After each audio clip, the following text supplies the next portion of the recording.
currently working with the US Embassy Texas Scholarship Program. Today you will be sharing insights on climate change, the destruction we have seen in various parts of Pakistan, especially KPK and Gilgit. Some guidelines for you all before the speaker and to start it. To ensure a smooth and disturbance-free session, we kindly request all participants to keep their microphones muted during the session. This helps maintain audio clarity and shows respect to the speaker and other attendees. There will be a dedicated questions and answer session at the end. Please write down your questions or type them in the chat during the session. You will have the chance to ask them live during the question and answer. Thank you. Now I am hand over the floor to Mr. Minajuddin.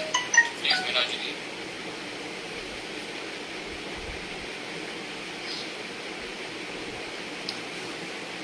Assalamu alaikum, ladies and gentlemen. I'm Minhajuddin. Thank you so much, Wazir Saab, and for your wonderful cooperation. And you have contacted me out of nowhere, and we are here with a lot of activists of the climate change, right? So I'm basically from Gilgit-Baltistan, and I'm very thankful to all of you to join me in this, this venture and being our voice from KPK and from Gilgit-Baltistan. We are very thankful to you guys for being a part of this session, or maybe the part of this whole climate activism. So मेरा जो मुद्दा होगा आज का जो वो climate change के ऊपर, और क्लाइमेट चेंज कैसे हमारी लाइफ को इम्पेक्ट करता है, जैसे वज़ीर साहब ने बताया. Let me share you one of my slides that I have. Okay, is this visible to everyone? I hope it is visible. Yes, sir, it's visible. Okay, great. So, what we see normally nowadays is horrific, and the climate crisis are unfolding, drastically in different regions of Pakistan, like KPK and Gilgit-Baltistan most specifically, and then we went on to Karachi as well. Karachi में जो images और videos Karachi से हमारे तक आ रही हैं, videos और images, वो भी horrific हैं, and the most impactful और the most horrific जो चीज़ें videos आ रही हैं वो KPK से, स्वात से, बुनेर से और गिलगित-बल्तिस्तान से हमारे पास videos आ रही हैं. So this is really terrific to understand and be a part of such a community and be a part of such a time. ऐसे वक्त में जीना और ऐसे वक्त में ऐसी चीज़ों को witness करना, this is actually a challenge, and I'm very thankful to all of you to be very mindful of this situation. और इस situation में कब क्या करना है वो समझने के लिए आप लोगों ने, और अभी इस वक्त situation क्या है और climate crisis क्या है इसको समझने के लिए आप लोग on board हुए, and I'm very thankful to all of you young people to be a part of this venture. Being a climate activist and being a social activist or any kind of an activism is, it is ये वक्त की ज़रूरत है इस वक्त. How should I put it? It's very important. हमारे students normally क्या करते हैं, they don't understand the whole thing, the whole scenario. What they do is वो अपने यूनिवर्सिटीज़ में जाते हैं, they take classes and everything, and they come back semester के एंड में 4 GPA बैग में लेके फिर घर चले जाते हैं, and that nothing happens. उसके बाद जो हमारी सोसाइटी में जो इश्यूज़ आते हैं, जैसे पॉवर्टी के इश्यूज़ हैं, अनएम्प्लॉयमेंट के इश्यूज़ हैं, और एंटरप्रेन्योरशिप न होने के ये जो प्रॉब्लम्स हैं, और उसके साथ साथ बड़े इश्यूज़ जो क्लाइमेट क्राइसिस हैं, ये हमें फेस करने पड़ते हैं. हमारी सोसाइटी को ये क्राइसिस फेस करने पड़ते हैं. इट्स जस्ट बिकॉज दैट हम as a citizen we are not aware of what we have to do. As a student we are not aware of what we have to do. इसलिए हमारी larger society के अंदर हम ही society बनाते हैं. तो हमारे पास अवेयरनेस ना हो तो हमारी सोसाइटी इफ़ेक्ट हो जाती है इस तरह की चीज़ों से. let's move forward to the next. Let me just, I have some problem with this. Do I have access to this slide? Can I change this? Wazir Saab?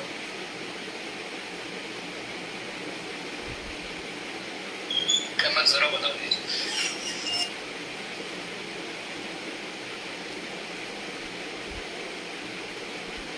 Okay.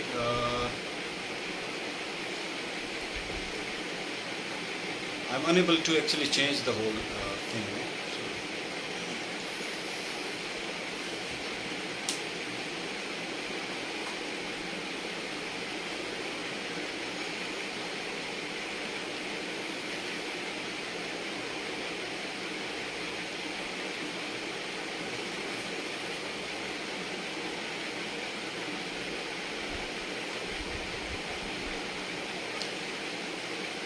Okay, just go head without it anyways. So आज का जो agenda है हमारी जो आज की gathering का, वो मैं आपको बताता हूँ. उसके बाद जस्ट हम will talk about the whole climate crisis. ये सिर्फ आप लोगों के लिए कुछ आसानी के लिए मैंने कुछ एक स्लाइड बनाई थी, so that it would be easy for you guys. Anyways will talk about it. Okay, so हमारा एजेंडा आज का ये है कि we have to understand what is climate change and how is it impacting Pakistan nowadays. So let's talk about climate change. Climate change समझने से पहले हमें ये इम्पोर्टेंट है कि हम क्लाइमेट समझें और वेदर समझें. I hope not everyone is a student of natural sciences, so let's just explain this first. Weather आपके आज के दिन का जो टेम्परेचर है या फिर आज के दिन का जो वेदर है, आपका टेम्परेचर है, वो आपका वेदर कहलाता है. आज वेदर 50 डिग्री है, कल 20 डिग्री हो सकता है. It's very much possible. लेकिन climate is a bit different. Climate वो तमाम टेम्परेचर के जो इश्यूज हैं वो आते हैं जो over the 30 years of time, एक लार्जर स्पैन ऑफ टाइम में वो रोनुमा होते हैं. ऐसी चेंजेस रोनुमा होती हैं, ऐसे इश्यूज आते हैं सोसाइटी के अंदर, आपके एरिया के अंदर, आपके टेम्परेचर में, जो आपके वेदर पैटर्न को डिस्टर्ब कर लेते हैं. जैसे for example, let me give you a small example. Last year हमारी गर्मियाँ स्टार्ट हुई थी, या फिर आज से 5 साल पहले गर्मियाँ स्टार्ट होती थी अप्रैल में. तो अभी गर्मियाँ स्टार्ट होती हैं slightly by the end of the February. So ये जो चेंज आ जाता है, सर्दियों का जो टाइम होता है उसमें गर्मियाँ स्टार्ट होने लगती हैं, तो समझ जाएं कि वेदर का जो पैटर्न है वो हमारा बदल रहा है. और हमारे क्लाइमेट का पैटर्न, लार्जली हमारा क्लाइमेट का पैटर्न चेंज हो रहा है. जब ये पैटर्न चेंज होता है हमारे वेदर्स का, सर्दी कब से स्टार्ट होती है, गर्मी कब से स्टार्ट होती है, और मूनसून का टाइम कब था. इस साल मूनसून देखें कितना डिले हुआ है. नॉर्मली मूनसून होता है जुलाई के एंड से लेके अगस्त के एंड तक. ये अगस्त का महीना और मिड जुलाई ये मूनसून का टाइम होता है. लेकिन इस बार मूनसून डिले हो गया, अगस्त में स्टार्ट हो गया. अगस्त में स्टार्ट होकर अभी सितंबर के 6 तक इसकी प्रेडिक्शन है कि वहाँ तक जाएगा. तो दिस इज़ क्लाइमेट चेंज. ये है आपका क्लाइमेट चेंज. और इसके अलावा आपके सी लेवल राइज हो जाता है, राइज इन सी लेवल. और आपके और भी बहुत सारे इश्यूज हैं, जैसे आपका सर्दियों का टाइम और स्नोफॉल कब होती है, और ग्लेशियल इश्यूज कब किस तरह के आते हैं, ग्लेशियर्स मेल्ट होते हैं, और दरियाओं का पानी कब राइज होता है, कब फॉल होता है. ये सारी चीज़ें उसमें आते हैं, अपने क्लाइमेट चेंज के कंसर्न्स में आते हैं. जो नॉर्मल टाइम होता है, जो नॉर्मल इशू चल रहा होता है, दैट इज़ वेरी फाइन. वो नॉर्मली चल रहा होता है. जब हम नेचर के जो प्रोसेस हैं, नॉर्मल प्रोसेसेस हैं, जैसे गैसेस की मिकदार, और उसके साथ फिर हवा के अंदर डिफरेंट, जैसे कार्बन डाइऑक्साइड है उसकी मिकदार, ओजोन की मिकदार, डिफरेंट क्लोरोफ्लोरोकार्बन्स की, सल्फर डाइऑक्साइड की, या फिर नाइट्रोजन ऑक्साइड्स की, ये ऑक्साइड्स की मिकदार और फिर सल्फाइड्स की मिकदार हवा में जब ज़्यादा हो जाती है, या फिर उसका बैलेंस, ऐसे कहें कि उसका बैलेंस डिस्टर्ब हो जाता है, तो हमारे हवा के अंदर हमारा जो वेदर है, हमारा जो क्लाइमेट है, हमारा जो वेदर है, एटमॉस्फेयर है, उस एटमॉस्फेयर के अंदर डिफरेंट चेंजेस आती हैं. हर गैस का एक स्पेसिफिक एक उसका वेट होता है और एक वॉल्यूम होता है. जब वो जो वॉल्यूम और उसका वेट अपना गेन कर लेती है, हर गैस अपना एक स्पेसिफिक लेयर बना लेती है। तो सबसे इम्पोर्टेंट क्लाइमेट चेंज के अंदर कार्बन डाइऑक्साइड। कार्बन डाइऑक्साइड जब एक स्पेसिफिक हाइट और एलिवेशन अचीव कर लेती है तो वो क्या करती है, एक लेयर बनाती है, और उस लेयर की सबसे ज़्यादा खुसूसियत ये होती है कि वो हीट को एब्जॉर्ब कर लेती है। तो ये जो फिनोमेनन है इसको ग्लोबल वार्मिंग कहा जाता है। तो जैसे जैसे फैक्ट्रियाँ बढ़ रही हैं, जैसे जैसे गाड़ियाँ बढ़ रही हैं, और जैसे जैसे ये फ्यूल ज़्यादा इस्तेमाल हो रहा है, जैसे ये जो नॉन रिन्यूएबल रिसोर्सेज से जो फ्यूल होता है, ये जितना ज़्यादा यूज़ हो रहा होता है उतना हवा के अंदर कार्बन डाइऑक्साइड की मिकदार ज़्यादा होती है, क्योंकि कोई भी कंबस्शन से प्रोड्यूस होने वाली गैस में कार्बन डाइऑक्साइड ज़रूर होती है, किसी भी कंबस्शन के नतीजे में पैदा होने वाली गैस में। तो ये टेक्निकल टर्म्स हैं। एक तो ये टर्म है जिसकी वजह से हीट का एक पूरा प्रोसेस बन जाता है, एक लेयर बन जाती है कार्बन डाइऑक्साइड की, जो हवा के अंदर एक लेयर बनाती है, जो कि हवा के अंदर बाहर से जो हीट आती है उसको एब्जॉर्ब कर लेती है, और उस लेयर से नीचे जितना भी एरिया है, यानी हमारे ग्लेशियर्स आते हैं, हमारे सिटीज़ आते हैं मेट्रोपॉलिटन, और उसके अलावा हमारे और भी बहुत सारी जगह, हमारे गांव देहात, ये सारी चीज़ें आती हैं, ये सारी गर्म हो जाती हैं। हीट टेम्परेचर राइज इसलिए होता है। और जैसे ही पिछले कई सालों से आप लोगों ने नोट किया होगा कि सर्दियों का टाइम कम होता जा रहा है और गर्मियों का टाइम बढ़ता जा रहा है। This is climate change. Weather आपके आज का दिन है, आज बारिश हो रही है, धूप निकली है, बादल हैं, जो भी है वो वेदर है। क्लाइमेट चेंज ये है। पिछले कई सालों से हमने नोट किया है कि ये जो हवा में नमी और हब्स और उसके साथ फिर ह्यूमिडिटी और ये जो हीट है ये बढ़ रही है, और सर्दियां काफ़ी कम होती गई हैं। तो ये जो टाइम है, ये जो चेंजेस हैं, ड्रास्टिक चेंजेस जो आती हैं एटमॉस्फेयर में, ये क्लाइमेट चेंज कहलाती हैं। जब ये चेंजेस आती हैं तो समझ लें कि इसके साथ फिर वेदर की बहुत सारी एनॉमलीज आती हैं। अब वेदर की एनॉमलीज में बहुत सारी चीज़ें हैं, उसमें जाने से पहले हम एक और चीज़ डिस्कस करेंगे। एक छोटा सा एलिमेंट हमारा रह गया है, वो डिस्कस करेंगे। That is your ozone layer. Ozone layer आपके ज़मीन से पैदा होने वाली डिफरेंट किस्म की जो गैसेस हैं, जैसे क्लोरोफ्लोरोकार्बन जो कि नॉर्मली यूज़ होती है, उसके अलावा भी बहुत सारी गैसेस हैं। क्लोरोफ्लोरोकार्बन्स जब हवा में जाती हैं स्ट्रेटोस्फेयर में, जहाँ पे ओजोन मौजूद है, ओजोन का फार्मूला होता है O3। If you guys are from chemistry, मैं इसको थोड़ा सा इजी कर लेता हूँ। क्लोरोफ्लोरोकार्बन जब ओजोन के पास जाती हैं तो वहाँ पे रिएक्शन करके ऑक्सीजन O3 को O2 में कन्वर्ट कर देती है। O2 मतलब ऑक्सीजन, ओजोन मीन्स O3।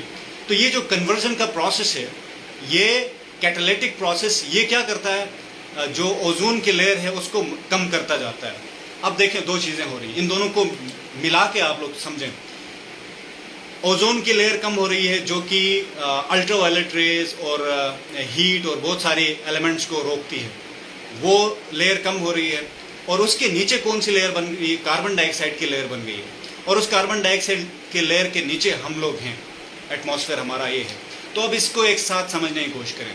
जैसे धूप बाहर से, सनलाइट बाहर से हमारी एटमॉस्फेयर की तरफ आती है तो ओजोन लेयर को क्रॉस करके आ जाती है। ओजोन लेयर ने फिल्टर करना था, वो फिल्टर नहीं किया। अब वहाँ से जितने भी अल्ट्रावायलेट रेज हैं, कार्सिनोजेंस हैं, व्हाटएवर दैट इज़, वो हमारे एटमॉस्फेयर में इंटर हो जाते हैं हमारे एटमॉस्फेयर में, लेकिन लीफ नहीं कर पाते हैं। वाई? बिकॉज हमने खुद एग्जॉस्ट के ज़रिए, भट्टियों के ज़रिए, इंडस्ट्रीज़ के ज़रिए, गाड़ियों के ज़रिए हमने क्या किया है, एक लेयर खुद बनाई है कार्बन डाइऑक्साइड की, कंबस्शन के ज़रिए। और अब उस लेयर से बाहर कोई भी चीज़ नहीं जा सकती है, उस लेयर के अंदर हम जिंदा हैं। और एक और काम, तीसरा एलिमेंट जो हम कर रहे हैं, हम क्लाइमेट के लिए, हम अपनी ज़मीन की ख़राबी के लिए, क्लाइमेट चेंज में हम जो ऐड कर रहे हैं वो डिफॉरेस्टेशन कर रहे हैं। एक और बहुत ही अच्छा नेचुरल एलिमेंट जो हमारे पास मौजूद है, दैट आर ट्रीज़। ट्रीज़ क्या करती हैं हमारे इन्वायरमेंट के अंदर कार्बन डाइऑक्साइड को ऑक्सीजन में कन्वर्ट करती है। तो हमने सबसे अच्छा काम हमारा जो है वो क्या किया है, कार्बन डाइऑक्साइड बढ़ाया है। फिर फ्लोरोकार्बन्स हमारे केमिकल रिएक्शंस के ज़रिए और डिफरेंट हाउस होल्ड एप्लियंस, यानी आपके फ्रीज़र से भी वहीं निकलते हैं, वो क्या करते हैं, ओजोन लेयर को ख़त्म कर रहे हैं, जो कि हमारे उसको फिल्टर करना था।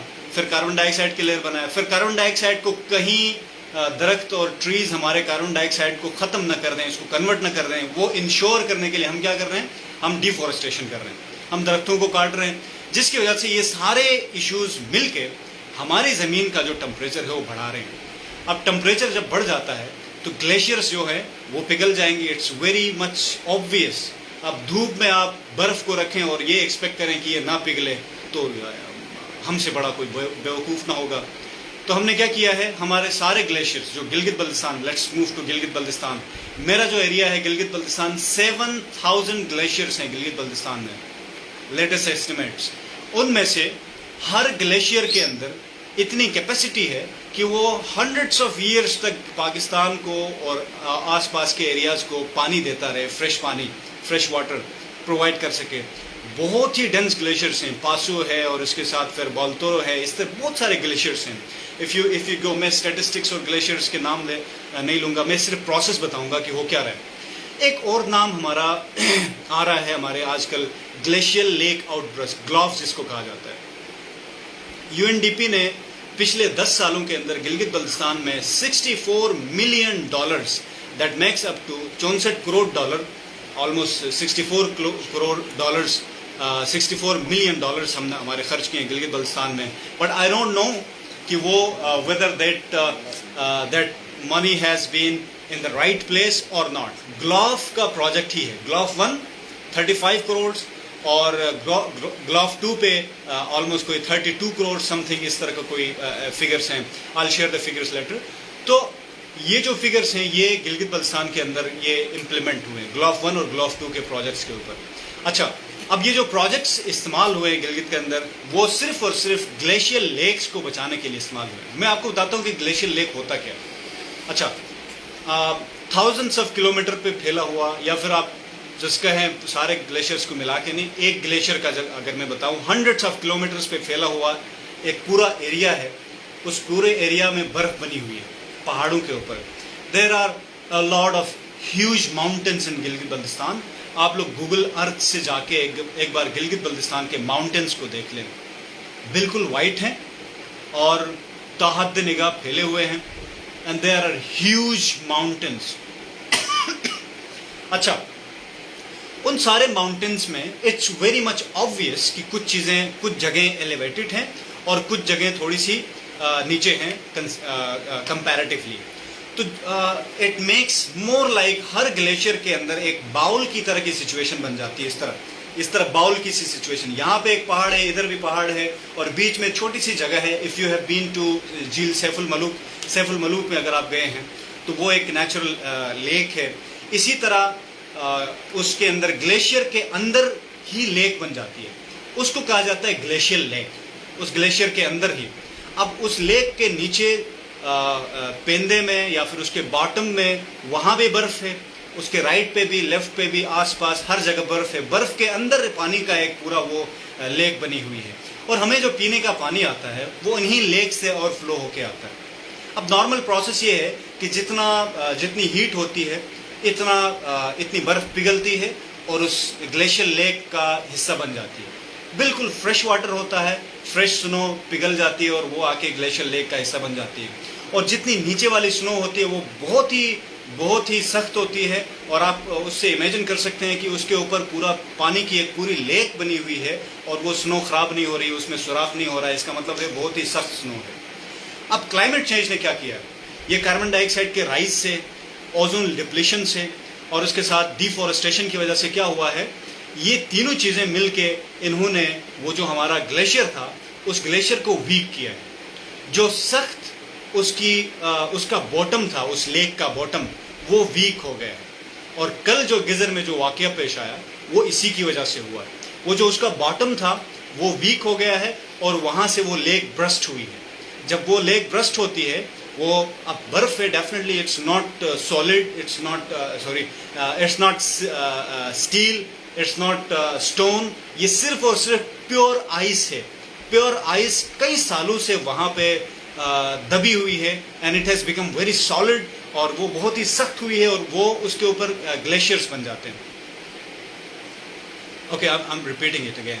ओके, सो जो गर्मी जब ज़्यादा बढ़ जाती है तो जो पूरा एरिया है आपके, इमेजिन ए प्लेस जहाँ पे चारों तरफ पहाड़ है और पहाड़ों के बीच में एक छोटा सा कप बना हुआ है, छोटी सी जगह है और इन तीनों पहाड़ों से, 4-5 पहाड़ जितने भी हैं, वहाँ से पानी जब हीट होती है तो वहाँ से पानी पिघल के, जो बर्फ है वो पिघल के पानी की शक्ल में बीच में जो कप टाइप का बन जाता है ग्लेशियर के अंदर ही, वहां आके सारा पानी जमा हो जाता है, तो इसको ग्लेशियर लेक कहा जाता है। अब ये जो ग्लेशियर लेक है ये एक नॉर्मल प्रोसीजर है। उसके बॉटम में जो बर्फ है वो बहुत ही सख्त होती है, वो नॉर्मल टेम्परेचर से वो बर्फ पिघलती नहीं है या फिर वो वीक नहीं हो जाती। उसके लिए एक इंटेंस टेम्परेचर चाहिए।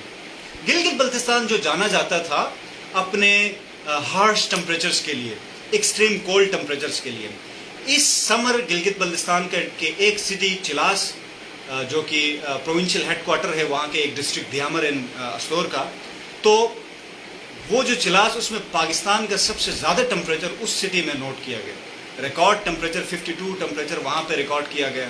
तो ये वेदर एनॉमलीज क्यों आ रही हैं?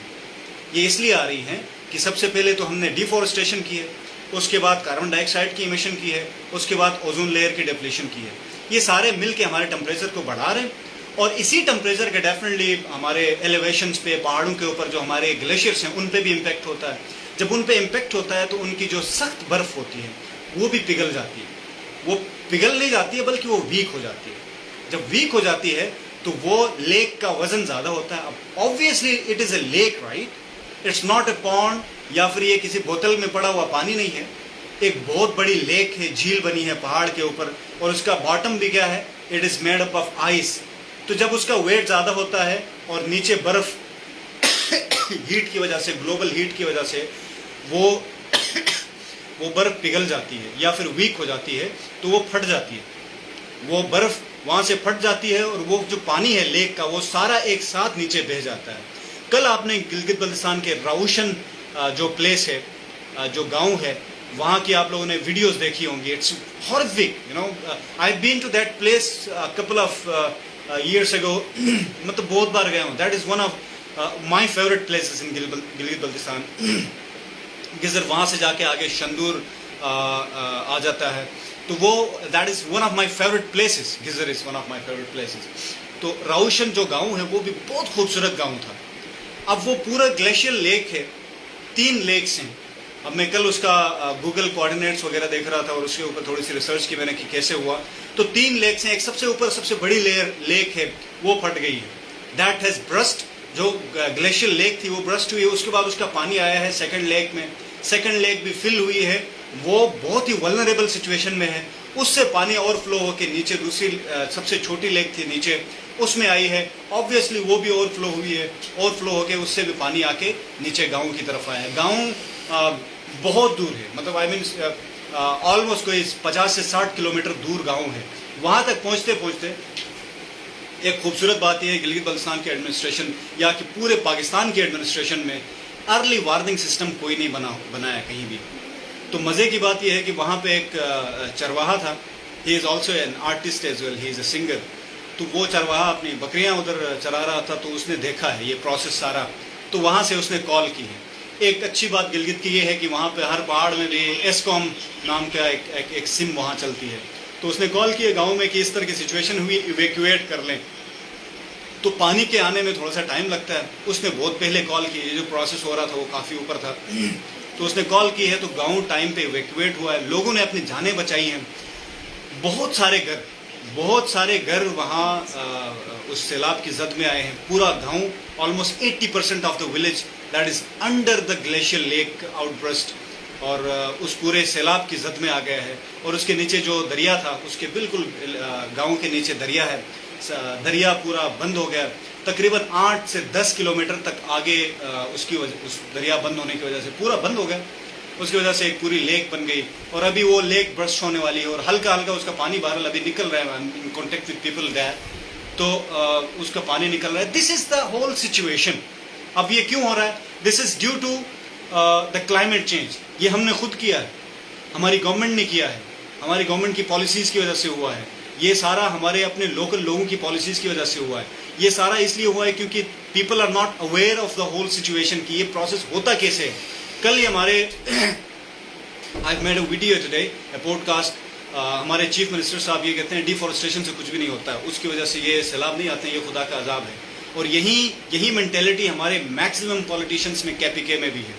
KPK में भी जो इश्यूज हो रहे हैं, वहाँ पे एक और फिनोमिनन है, cloud burst. Cloud burst Gilgit में नहीं होता है नॉर्मली, क्लाउड बर्स्ट तमाम उन एरियाज में होते हैं जहाँ पे मूनसून के चांसेस होते हैं। मूनसून रेंज जहाँ पे होती हैं वहाँ पे क्लाउड बर्स्ट होता है। अब क्लाउड बर्स्ट कैसे, क्लाइमेट चेंज कैसे क्लाउड बर्स्ट काज करता है, वो मैं आपको बता दूँ थोड़ा सा। आपने बचपन में पढ़ा होगा कि बादलों के अंदर पानी होता है, तो एक्चुअली वो बना ही पानी से होता है, ठीक है। तो वो जो मिस्ट होती है, मिस्ट टाइप की बादल होते हैं, उनके अंदर पानी होता है। वो actually it is a formation of water, precipitation की फॉर्म में नहीं होते हैं, बल्कि गैशियस फॉर्म में वाटर होता है, और it's a lot of water steam form में। तो वो सारे मिल जाते हैं, तो दैट बिकम्स क्लाउड, और वो एक सर्टन एलिवेशन पे पहुंच जाता है, हाइट पे, अल्टीट्यूड पे पहुंच जाता है, तो वहाँ पे उसका टेम्परेचर गिर जाता है, तो कंडेंसेशन होती है, और वो पानी में कन्वर्ट हो जाता है। जब वो पानी में कन्वर्ट हो जाता है तो वो नीचे गिरता है, that is the process of rain, blah blah whatever. So that is one process, right, that is the normal process of rain. अब जब क्लाउड बर्स्ट होता है, उसमें क्या होता है, एक फिनोमिनन है ओरोग्राफी, और दूसरा फिनोमिनन है ह्यूमिडिटी। ह्यूमिडिटी जितनी ज़्यादा हो उतने क्लाउड ज़्यादा फॉर्म होते हैं, और बारिशें उतनी ज़्यादा होती हैं। हवा में नमी जितनी ज़्यादा हो तो क्लाउड्स जो हैं अपने इतने ज़्यादा बनते हैं, और बारिश उतनी ज़्यादा होती है। अब एक हद से ज़्यादा ह्यूमिडिटी हो तो उससे क्या होते हैं, क्लाउड्स के अंदर जो टेम्परेचर है वो ज़्यादा बढ़ जाता है। क्लाउड्स का टेम्परेचर कुछ ज़्यादा क्लाउड्स के अंदर वाटर की मिकदार, जो ह्यूमिडिटी है, अमाउंट ऑफ वाटर क्लाउड्स के अंदर ज़्यादा बढ़ जाता है, तो वो क्या हो जाते हैं, हेवी हो जाते हैं क्लाउड्स। वो वही मिकदार से, उसी तरह से वो क्लाउड्स नीचे से ऊपर की तरफ उठ जाते हैं, क्योंकि दैट इज़ गैस, राइट, जितने भी हेवी हो जाएं गैस ही हैं। अब वो क्या हो जाते हैं, एक सर्टन प्लेस से गुजरते हैं। अगर सामने उनका कोई माउंटेन आ जाता है, क्लाउड्स के सामने कोई माउंटेन आ जाता है, तो उनको अपना लेवल राइज करना पड़ता है। मूनसून के जो क्लाउड्स होते हैं नॉर्मली ज़मीन के क्लोज होते हैं। मूनसून के जो बादल होते हैं वो ज़मीन के ज़्यादा क्लोज होते हैं, जो ज़्यादा एलिवेशन अचीव नहीं कर पाते हैं, वो ज़मीन के तकरीबन क्लोज होते हैं। अब उनको जाना पड़ता है जब सामने, और कहीं पे उनको कोई पहाड़ आ जाता है सामने, और वो पहाड़ उनके रास्ते को ब्लॉक करता है, तो उनको पहाड़ के ऊपर की तरफ जाना पड़ता है। वहाँ पे एलिवेशन गेन करनी पड़ती है। जब वहाँ एलिवेशन गेन करने के चक्कर में थोड़ा सा ऊपर जाते हैं तो टेम्परेचर भी डाउन हो जाता है, और वो क्लाउड्स हेवी हो जाते हैं। जब बहुत ज़्यादा हेवी हो जाते हैं तो सारे क्लाउड्स एक साथ पानी में कन्वर्ट हो जाते हैं, तो इसको कहा जाता है क्लाउड बर्स्ट, और ये फिर बारिश नहीं होती है। ये अननेचुरल प्रोसेस है, ये बारिश नहीं होती है, वो सारा ऐसे पानी नीचे आता है जैसे आप किसी जग से पानी उंडेल रहे हैं नीचे। तो ये प्रोसेस है क्लाउड बर्स्ट। और ये याद रखें, कहीं भी जहाँ भी मूनसून वाला एरिया है वहाँ होती है। सिटी सेंटर्स में भी हो सकती है। आपके स्काई स्क्रैपर्स की वजह से भी, जब ज़्यादा हो स्काई स्क्रैपर्स, बड़ी बड़ी बिल्डिंग्स, उनकी वजह से भी पॉसिबिलिटी है, गुड पॉसिबिलिटी, लेकिन उनकी एलिवेशन इतनी ज़्यादा नहीं होती है। बहुत ज़्यादा एलिवेशन है, जैसे मेट्रोपॉलिटन सिटीज़ इन जापान है, दुबई में है, और यूएस में है। इंडिया में भी बहुत सारे एरियाज ऐसे हैं जहाँ पे, पाकिस्तान के अंदर स्काई स्क्रैपर्स गिने चुने हैं, कोई मेरे ख्याल से 10 हैं कि 12 हैं, तो इतने ज़्यादा नहीं हैं। तो जब उनका level, number of sky scrapers भी ज़्यादा हों, तब भी बादलों को नीचे से ऊपर उठना पड़ता है अगर उनका रास्ता ब्लॉक हो गया, या फिर बीच में कोई माउंटेन आ गया, माउंटेन की वजह से उनको अपना एल्टीट्यूड हाई करना पड़ा। तो वो क्या करते हैं, जाके जब हाई हो जाते हैं तो वो एक सर्टन हाइट में पहुँचने से पहले अननेचुरली सारे ब्रस्ट हो जाते हैं। वो सारा एक साथ पानी में कन्वर्ट हो जाते हैं, बादल सारे एक साथ पानी में जब कन्वर्ट, जो हेवी होते हैं, ज़्यादा ऊपर नहीं जा सकते हैं, तो एक साथ पानी में कन्वर्ट हो जाते हैं। अननेचुरल प्रोसेस होता है। तो वो सारा पानी एक ही जगह पे, या फिर अननेचुरल रेनफॉल किसी एक जगह पे, किसी एक स्पेसिफिक एरिया के अंदर ज़रूरत से ज़्यादा और अननेचुरल रेनफॉल होती है, इसको कहा जाता है क्लाउड बर्स्ट। ज़रूरी नहीं है कि हमेशा जग की तरह ही पानी उंडेला जाए, वो हद से ज़्यादा बारिश भी हो सकती है, बहुत ज़्यादा प्रेसिपिटेशन भी हो सकती है, और ये भी हो सकता है कि आपके बादल जो हैं फट के बिल्कुल इस तरह, जैसे आप उससे जग से पानी उंडेलते हैं, इसी तरह भी क्लाउड बर्स्ट इस तरह भी हो सकता है। तो ये दोनों प्रोसेस हैं, लेकिन उनका एरिया बहुत कम होता है, एरिया ऑफ इम्पैक्ट जहाँ पे वो बरसते हैं, क्योंकि वो अननेचुरल प्रोसेस है। तो उसकी वजह से जो नीचे एरिया है वो जिस तरह का भी है, जहाँ भी है, वो पानी तो फिर हर चीज़ को बहा के लेके चला जाता है। तो ये प्रोसेस हो जाता है, वो सारा एरिया अपने साथ पानी लेके चला जाता है। केपीके में, बुनेर में, स्वात में ज़्यादातर ये क्लाउड ब्रस्ट का इशू हुआ है। पहाड़ी एरियाज़ में सब ज़मीनों से, वादियों से जब क्लाउड्स गुजरे हैं और पहाड़ों में गुजरने लगे हैं, तो पहाड़ों में उनका एलिवेशन हाई होने लगी है। तो ये कहते हैं ना, अल्लाह का अजाब है और जंगलों में गिरा है। वो अल्लाह का अजाब जंगलों में इसलिए गिरा है क्योंकि दैट इज़ ए प्रोसेस। बादल को वहाँ से गुजरना था और आगे ब्लॉकेज थी, तो बादल, the clouds had to rise above the level of the valley, और आगे ब्लॉक था, पहाड़ थे, तो उनको उठना पड़ा। और उसका मुझे ये प्रोसेस, आप इस सवाल का जवाब दें कि क्लाउड्स हेवी क्यों हुए? क्योंकि ज़मीन गर्म हो गई, अननेचुरली ज़रूरत से ज़्यादा स्टीमिंग हुई, वेपराइजेशन हुई ज़रूरत से ज़्यादा, कार्बन डाइऑक्साइड ज़्यादा हुआ जिसकी वजह से ज़मीन का टेम्परेचर ज़्यादा हुआ, जिसकी वजह से ज़रूरत से ज़्यादा वेपराइजेशन हुई, ज़रूरत से ज़्यादा हवा में नमी हुई। जब ज़रूरत से ज़्यादा हवा में नमी हुई तो बादल अननेचुरल बन गए, हैवी हो गए। जब हैवी बादल हो जाते हैं तो वो पहाड़ों से गुजरते हैं, उनको ब्लॉक होकर उनको राइज होना पड़ता है, तो उठ नहीं सकते हैं ऊपर, और उनको एक ही जगह गिरना पड़ता है। फिर किसी भी शहर में भी गिर जाते हैं, किसी उसमें भी जंगल में भी गिर जाते हैं, जहाँ उनको ज़्यादा इशू हो वहाँ पे गिर जाते हैं। And they create havocs like KPK में, बुनेर में, केपीके के बुनेर में, स्वात में, पीर बाबा में। You have seen places, you know, Swabi में देखें, terrible news coming out of the Swabi and Buner and Swat and everywhere. Malam Jabba, I've been there. What a wonderful place, you know. लेकिन वो सारा अभी that has raised from the very existence. तो ये जो issues हैं ये natural नहीं है, ये बहुत ही अननेचुरल हैं, ये अल्लाह का अजाब नहीं है, ये हमारी वजह से कॉज किया हुआ एक इशू है। अल्लाह ताला ने हमें एक सिस्टम दिया है, एक पूरा नेचुरल प्रोसेस दिया है। हमने खुद, जैसे मैंने बताया, कार्बन डाइऑक्साइड की इमिशन कैसे होती है और ओजोन डिप्लीशन कैसे होती है, ग्लोबल वार्मिंग कैसे होती है, डिफॉरेस्टेशन से क्या क्या चीज़ें होती हैं। बेटा, these are the things that we are messing up with our environment and messing up with the system that God has given us.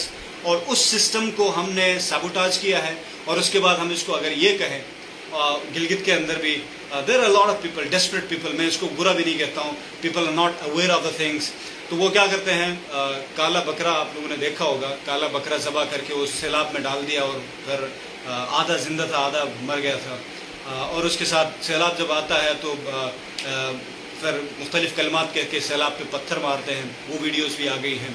और सैलाब जब आता है तो कुरान खोल के सैलाब को दिखाते हैं। भाई, कुरान को, बाइबल को, whatever divine scripture you are holding dear to your heart, उसको पढ़ के उसमें जितना डिवाइन मैसेज है उसको उस पर इम्प्लीमेंट करके उसके मुताबिक आपने इश्यूज़ करने हैं, आपने पॉलिसी बनानी है। तो वो हम नहीं बनाते हैं। हमने क्या किया है, हम कुरान दिखाते हैं, बाइबल दिखाते हैं, और we show cross to the places. अपने फ्लड्स को और ग्लेशियर लेक आउटब्रस्ट को अगर हम क्रॉस दिखाएं, कुरान दिखाएं, तो उसका कोई फ़ायदा नहीं होने वाला है, ठीक है।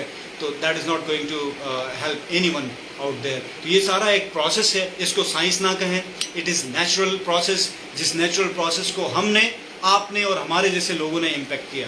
अब इसमें गवर्नमेंट क्या कर सकती थी?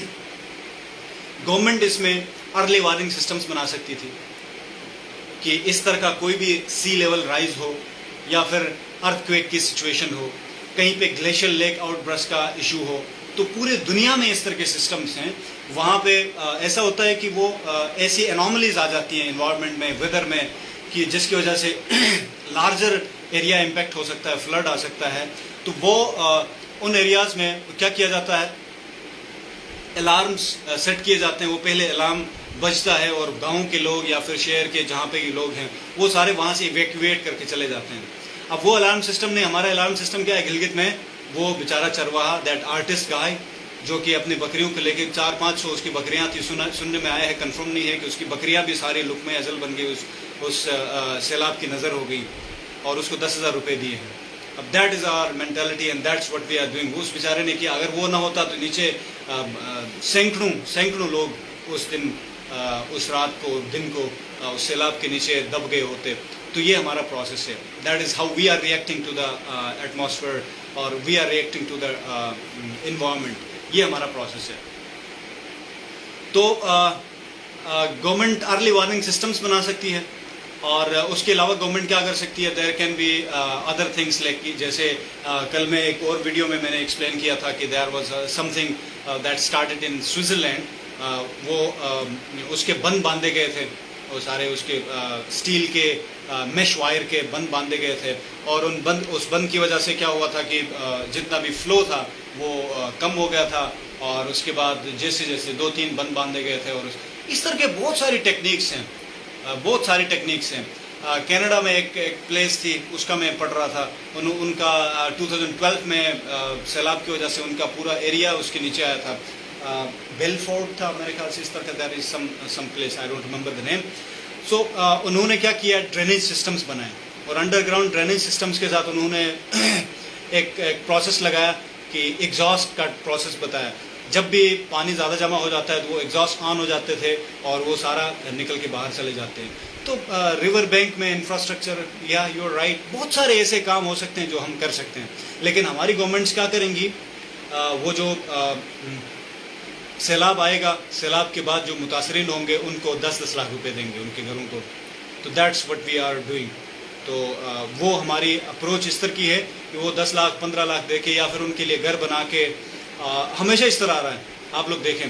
तो now it is totally up to us and totally up to the students like you and activists like you to raise your voice, और अपनी गवर्नमेंट को बताएं कि भाई इस तरह हो रहा है, ये सारी चीज़ें हो रही हैं, अपने अपने एरिया में जाके लोगों को बताएं कि ये रियलिटी ये है, ये अल्लाह का अज़ाब नहीं है, ये हमने खुद अपने ऊपर मुसल्लत किया है। और उसके साथ फिर बताएं आप कि वोट किसको देना है, आपने पॉलिटिकली कैसे एक्टिव होना है। You have to choose the candidate not on the basis of your party or something, on the basis of the person who can do something. ऐसे बंदे को चूज कर लें कि जो पॉलिटिकली एक्टिव हो और अवेयर हो इन सारे सोशल इश्यूज का, इन सारे क्लाइमेटिक इश्यूज का, ये सारे प्रॉब्लम्स के ऊपर वो अगर अवेयर हो तो ऐसे बंदे को आप चूज कर लें, और अपने घर वालों को भी कोशिश करें कि ऐसे बंदे के लिए कैंपेन कर लें। किसी एक खास फेमस बंदे के लिए आप कैंपेन ना करें, किसी ऐसे बंदे के लिए कैंपेन करें जो इन सारे इश्यूज को जानता हो और उस पर काम करता हो, सिर्फ नारे ना लगाता हो, पॉपुलिस्ट ना हो। और इस तरह की चीज़ों पे अगर आप काम कर लें तो पॉसिबली योर अवेयरनेस, मेरी अवेयरनेस, आपकी अवेयरनेस, हम सब की नॉलेज मिल के मल्टीप्लाई हो सकती है। ये मल्टीप्लिकेशन, ये जो इफ़ेक्ट है, ये मल्टीप्लाइड इफ़ेक्ट, ये जाके सोसाइटी के अंदर मल्टीप्लाई हो सकता है और पाकिस्तान के अंदर एक अच्छी सिचुएशन बन सकती है। So thank you so much for listening. I should stop here. Thank you so much. I will take your questions now. Wazir Mohammad, please go ahead बेटा। We are starting a question and answer session. Before Yes. we starting question and answer session, I introduce two personalities with us. Please. That are Mohammad Sulaiman Yusufzai, founder and chief executive of National Influencers, and Dr. Mohammad Ewan, Wonderful. president of Protect Club of Bautin Zakarian. We welcome you for being a part of this session. We will now open the floor for a few questions. Please raise your hands or type in the using.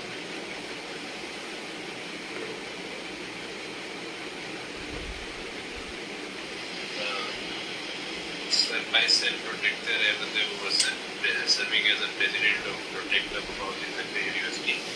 Sir आपने बहुत अच्छा session आपने guide किया, बहुत interactive session का। इसमें sir मैं भी कुछ ऐड करना चाहता हूँ, जैसे कि आपने ऐड में कहा कि हमें खुदी का इंग्लिश करना पड़ेगा। एक जॉन कैनेडी का एक कोट है कि ask not what your country can do for you, ask what you can do for your country. तो सर मेरे इससे रिलेटेड प्लान्स भी है, क्लाइमेट एक्शन से रिलेटेड, जैसे डिपार्टमेंट में ही करवाने के PhD में एक proper climate action certification course है जो कि मैं पूरे भारत में लेके चलूँगा, जिसमें फिजिकल एक्टिविटीज़ होंगी कि ना एक प्रॉपर ही स्टूडेंट्स को ऐसी चीज़ से अवेयरनेस दी जाएगी।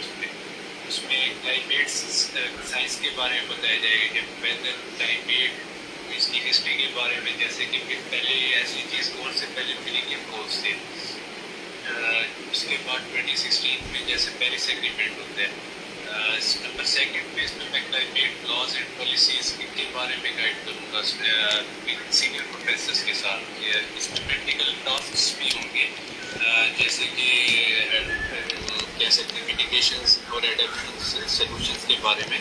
तो इधर मेरा ये कहने का मकसद ये था कि इस चीज़ में कि यहाँ पे काफ़ी सारे इस तरह के स्टूडेंट्स हैं जो कि PZU के नहीं है, तो आप लोग भी अपनी यूनिवर्सिटीज़ में इस तरह के प्लान वगैरह ले सकते हैं और अवेयर कर सकते हैं. Thank you so much. Sure we can do that. हम आपके साथ हम कांटेक्ट में रहेंगे इंशाल्लाह. अगर इसको मल्टीप्लाई करना हुआ impact we have to do it, क्योंकि हम ही हैं जो करने की सिचुएशन पे, पोजीशन पे, और हम ही रिस्पॉन्सिबल हैं इस चीज़ के लिए. Thank you so much. I will be in contact with you guys. Okay, Shamsi, you can ask questions. Okay. Am I audible? Hello? Yes, you are audible. Go ahead. Okay, first of all, I would congrats Mr. Minhaj